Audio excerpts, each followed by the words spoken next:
സിനിമയിൽ ജോണി ആന്റണി അവതരിപ്പിച്ച സൂര്യൻ എന്ന ക്യാരക്ടറിനെ ഓർമ്മയുണ്ടോ? ആ ആളുടെ ഹെൽത്തിനെ കുറിച്ച് എപ്പോഴും വറീഡ് ആയിരുന്നു.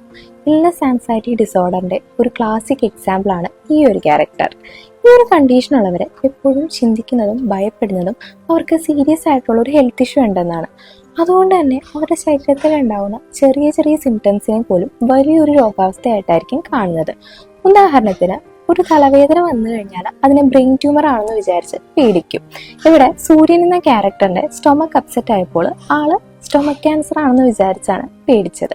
ഈ ഒരു പേടി കൊണ്ട് തന്നെ ഒന്നെങ്കിൽ അവർ ഡോക്ടറിനെ കാണുന്നതിന് പൂർണ്ണമായും അവോയ്ഡ് ചെയ്യാം, അല്ലെങ്കിൽ വീണ്ടും വീണ്ടും ഡോക്ടറിനെ കാണുകയും പലതരം ടെസ്റ്റുകൾ ചെയ്യുകയും ചെയ്യാം. ഇവൻ ആ ഒരു ടെസ്റ്റിന്റെ റിസൾട്ട് നോർമൽ ആണെങ്കിലും അവർക്ക് ഇതിന് ആശ്വാസം കിട്ടാറില്ല. ആൻഡ് ഈ ഹെൽത്ത് റിലേറ്റഡ് ആയിട്ട് ഉണ്ടാവുന്ന ആൻസൈറ്റി ഒരാളുടെ ഡെയിലി ലൈഫിനെയും റിലേഷൻഷിപ്പിനെയും ബാധിക്കാം. മൂവിയിൽ ഇത് കുറച്ചും കൂടെ റിലേറ്റബിൾ ആയിട്ടും ഹ്യൂമറസ് ആയിട്ടും ലൈറ്റ് ആയിട്ടുമാണ് കാണിച്ചിരിക്കുന്നത്. ബട്ട് ഇൻ റിയൽ ലൈഫ് ഇതങ്ങനെ ആയിരിക്കില്ല. ആൻഡ് പ്രോപ്പർ ആയിട്ടുള്ള ഒരു അവയർനെസ്സും സപ്പോർട്ടും ഹെൽപ്പ് സീക്കാനുള്ള മനസ്സും ഉണ്ടെങ്കിൽ ഇൽനെസ് ആൻസൈറ്റി ഡിസോർഡർ ട്രീറ്റബിൾ ആണ്.